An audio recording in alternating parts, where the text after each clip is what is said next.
What do you do when your child is back-talking, Rude, swearing, verbally abusive? sometimes physically abusive? How do we fix these bad behaviors? I'm Alexandra Lilly, and this is Donna Palmer. In this video, we are going to give you one big strategy that is going to change your life. It's going to give you back the control and put you in the driver's seat. But you know the drill. Before we get started, make sure you click that subscribe button and the bell so that you are notified anytime we release a new video on how to handle your child's challenging behaviors. So together we have about 45 plus years of combined parenting experience and about 25 plus years combined experience as parent coaches, in which time we have learned to do this one thing very well. Yes. We have mastered it, and it's something we teach our parents to do all the time. Okay, so I know you're sitting there and thinking, okay, all that and only one thing? That's it? What is it? What is it we have to do? Well, that's one thing. We have to disconnect. That's it. Learn how to disconnect. Okay, so what is this disconnect and what does it look like in real life? Well, it's just what it says, disconnect. Imagine there's a fight happening and one person decides to just leave the room. Yeah, just stop. So there's a principle that governs disconnect. It takes two hands to clap. If one hand is not there, this literally can't do anything. Okay, so when we disconnect, what we're really doing is we are actually leaving the game. So when we leave the game is over. You can't have a fight with only one person. Exactly. Okay, so let's talk about the 2-year-old that's having the temper tantrum, that's pulling mom's hair and hitting and biting and screaming. How do we disconnect from our toddlers? Good question. But before I answer that, Alexandra, I want to clarify. We're using this strategy for those bad behaviors, not the child, the behavior. Right. For those bad behaviors that we use the word chronic, that happens all the time. Right. So this is not for the average kid who you can easily redirect or you can easily comfort and, things would be okay. This is for the kids where, it's just chronic. It's happening all the time. This is when we would disconnect. So what would disconnect look like in that situation? Really? Mom would have to disconnect from the child in terms of not giving any eye contact, not talking at all, and just, if possible, physically redirect the child. So let's say maybe you're in the store and you have little Johnny in an all temper tantrum. Mom might just have to literally pick Johnny up, not talk to him, not look at him, and just carry him out of the store. Right? Maybe it's at home. You can redirect Johnny physically to that quiet corner that you probably already have prepared because Johnny tends to get into this temper tantrum.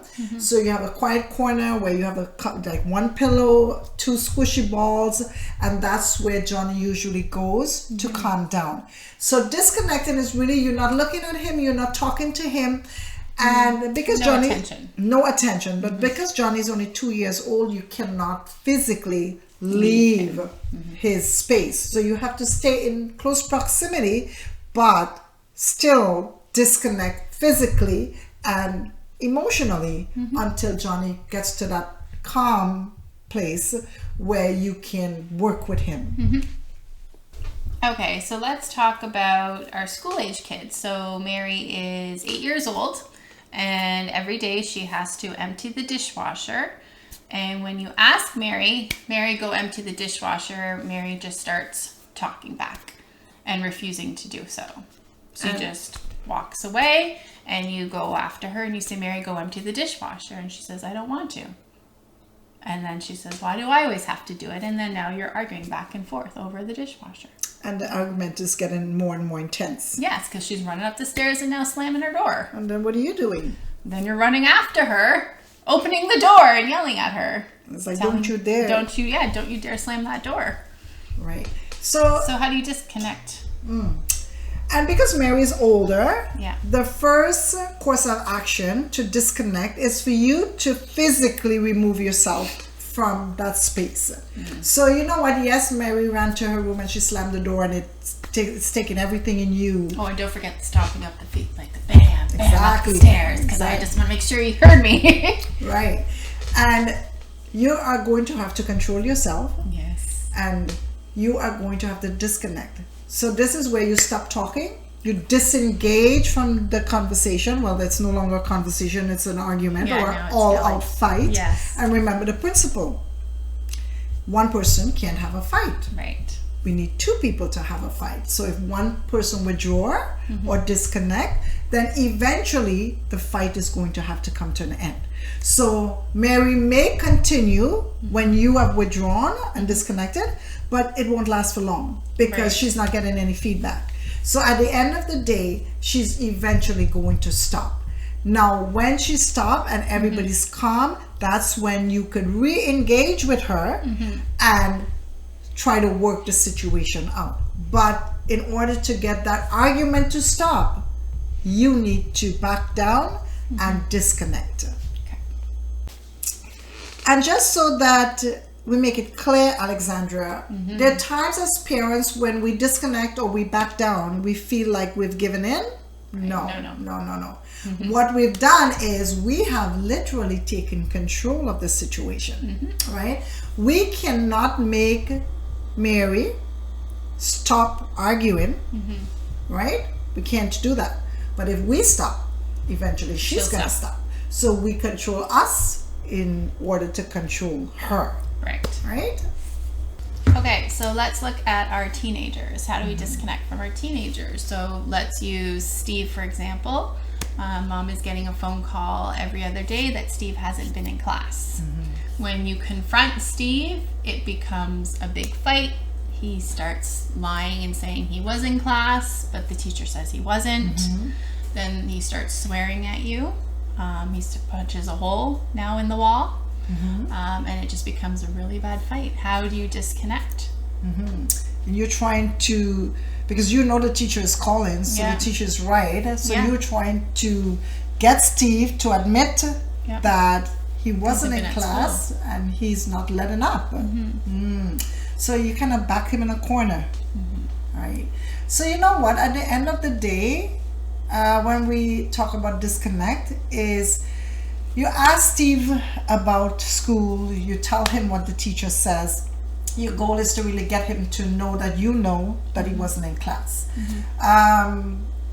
Beyond that, you disconnect. There is no need to prolong the conversation because you know Steve already.